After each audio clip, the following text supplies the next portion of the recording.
Bom, galera, então agora eu estou te convidando a, entender a globalização comigo, ok?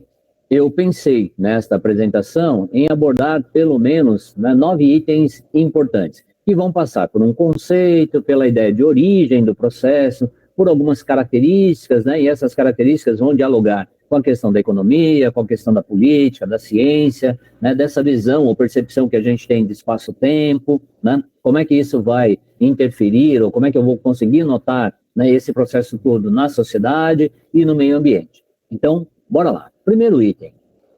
O que é a globalização? Bom, alguns autores vão trabalhar, vão abordar a globalização como sendo um processo histórico, e aí eles vão retomar lá que é um processo que vai ter início a partir da expansão marítima europeia, ou seja, a partir do século XV e por aí vai. Eu prefiro abordar da seguinte maneira, O processo de globalização, no meu entendimento, ele corresponde à fase atual do capitalismo, Então, a fase atual do capitalismo, que é marcada por um conjunto de características importantes, E aí eu estou fazendo um recorte, então eu estou olhando um processo que alguns vão trabalhar, desde há muito tempo, e eu estou recortando a partir dos anos 70. Então, estou olhando o quê? Nos anos 70 nós tivemos o quê? A ideia da terceira revolução industrial, a ideia dos avanços tecnológicos aplicados aos meios de comunicação, aos meios de transporte, e isso vai permitindo aos países, ou pelo menos a alguns países do mundo, a formação e a consolidação das redes para a intensificação dos fluxos. Fluxos do quê? Fluxos de capitais, fluxos de mercadorias, fluxos de empresas, fluxos de serviços e também fluxos de pessoas. Mas aí a gente precisa pensar numa coisa, fluxos de uma parcela da sociedade, não de todas as parcelas. Por outro lado, uma das características também é o aumento da competitividade econômica. Nós vamos ter o quê? Os estados nacionais, ou seja, os países, eles vão abrindo suas fronteiras. Então, na medida em que eles vão promovendo essa abertura de fronteiras para esses fluxos, a figura do Estado Nacional, ela vai sendo enfraquecida. Até porque, na área econômica, nós vamos ter o quê? Uma política bastante importante que precisa ser compreendida por todos nós, que é a chamada política neoliberal. E qual é o impacto disso? Então, isso vai ser visto na sociedade através de um processo de privatização, isso vai ser visto na sociedade através de um processo que vai levar à redução de gastos ou de investimentos em áreas estratégicas e fundamentais, e isso vai ter uma consequência básica. Do ponto de vista geral, eu preciso entender uma palavrinha que é mágica nesse processo de globalização, que é a questão da divisão internacional do trabalho. Saber que a divisão internacional do trabalho, ela pode ser vista de forma simples, ou de uma forma mais simplificada, como sendo o papel que cada país desempenha na economia. E aí, se eu sou um país que vai permanecer com o papel de fornecedor de matérias-primas, fornecedor de recursos naturais para um conjunto de países que vão transformar esses recursos naturais em mercadorias e não vão me mandar de volta, eu vou permanecer naquela minha condição de dependência. No plano político, geopolítico, principalmente a partir de 1991, com a desintegração da União Soviética, o que é que nós vamos ter? Nós vamos ter os Estados Unidos aí assumindo um papel de protagonistas, Ou nós vamos ter aí o papel dos Estados Unidos assumindo aquele papel de potência unipolar. Isso vai durar de 91 até 2001, onde nós temos uma mudança na geopolítica bastante significativa, relacionada aos atentados terroristas de 11 de setembro. Mas voltando, ao mesmo tempo, na economia, nesse processo de globalização econômica, nós vamos tendo a formação dos blocos econômicos. Atenção, blocos econômicos, um item que eu preciso dominar melhor. Políticas neoliberais, um item que eu preciso dominar melhor. Eu que, eventualmente, não conheço bem. No caso da política, o que nós vamos ter? Reforçando o que eu já havia dito lá no item das características. O Estado Nacional ele vai sendo enfraquecido por um conjunto de situações. E as organizações supranacionais elas vão assumindo um papel de protagonismo nesse cenário mundial. Então, organizações da ONU, como o FMI e o Banco Mundial, que são organizações econômicas, elas vão passar a dar as cartas cada vez mais, criando, por exemplo, para os países determinadas receitas econômicas, muito daquilo que você já ouviu falar ou que vai ouvir falar por aí, que é relacionado ao corte de gastos, ajustes fiscais, reformas da Previdência e outras reformas no sentido de economizar dinheiro. E a Organização Mundial do Comércio, né, ela vai surgir, ela vai se consolidar, né, cada vez mais como sendo aquele organismo que vai buscar destravar as relações comerciais. Então, no caso do comércio, eu vou ter tanto os blocos quanto a Organização Mundial, né, fazendo basicamente o mesmo processo. Na ciência, o que nós temos, né? Nós temos aí aquela fase que o professor Milton Santos vai chamar, não só ele, mas outras pessoas também vão utilizar o mesmo termo, mas aí fazendo uma referência a ele, né, ele vai chamar de revolução técnico-científico-informacional. Então, aquela ideia em que a nossa percepção de espaço-tempo aqui, ó, né, ela vai ser mudada, ela vai ser alterada, né, porque a velocidade das transformações, ela passa a ser cada vez maior. Bom, na questão do espaço-tempo, o que nós temos, né? Nós temos uma ideia cada vez mais acentuada de que, né, o tempo das coisas ele está diferente. A nossa percepção muda, né? Nós temos cada vez mais, né, a ideia de que as coisas estão muito rápidas, estão muito velozes. Então isso é perceptível na questão relacionada ao avanço da ciência mesmo, né? Por quê? Porque com o avanço técnico-científico, os meios de transporte se tornaram cada vez mais eficientes, cada vez mais rápidos, e os meios de comunicação, idem. Tá? Então, só para retomar um pouquinho a ideia, né, do que eu falava agora há pouco, né, nós vamos ter isto impactando diretamente, por exemplo, a produção. Né? Por quê? Porque nós temos uma crise de um modelo chamado Fordista, e aí só para lembrar, né, na geografia da fábrica Fordista, eram fábricas gigantescas em que você tinha ali, né, todo um processo acontecendo nela, né, você tinha a ideia da produção e consumo de massa, e nós passamos por uma hegemonia do chamado toyotismo, fábricas menores, unidades, né, muito conectadas, criação dos chamados condomínios empresariais e por aí vai. Então, né, esses avanços nos meios de transporte e de comunicação vão interferindo, né, nas territorialidades, aí, nas distribuições territoriais desses processos.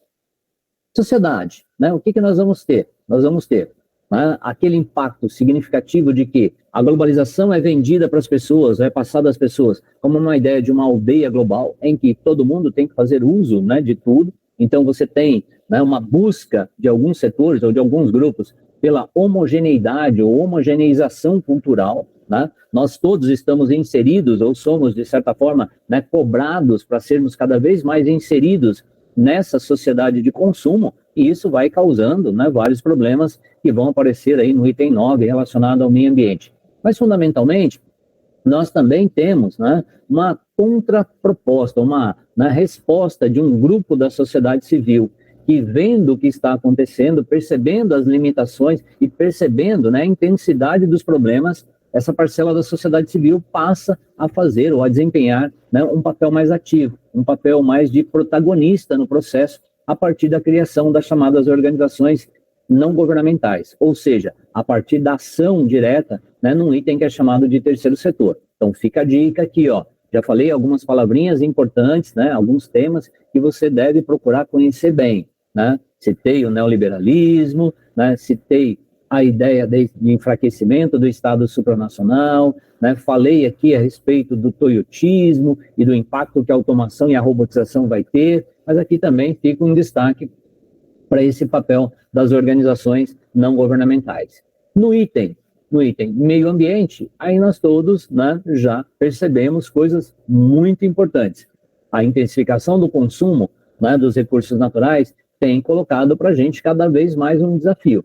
Qual é o desafio? Né? O desafio é de termos condições para que todos, eu vou repetir, para que todos, né, possam ser inseridos neste mundo, né, de forma adequada, de forma justa, de forma equitativa, né? Mas aí nós temos também a questão dos recursos naturais. Então aí não é possível pensarmos, né, num mundo global em que só alguns possam ter acesso a tudo e outros sejam relegados, né, a ficarem com as migalhas. Então, nesse aspecto, né, essa sociedade de consumo tem alguns desafios imediatos, que é a questão do manejo e disposição dos resíduos, né, principalmente dos resíduos sólidos. Nós temos aí as grandes consequências, né, relacionadas ao aquecimento global, esses eventos climáticos extremos, e nós agora temos aí, né, por exemplo, 2 elementos para pensarmos em termos de Brasil, naquilo que está acontecendo agora, de secas muito intensas na região amazônica, causando problemas muito significativos, e ao mesmo tempo de chuvas muito intensas na região sul,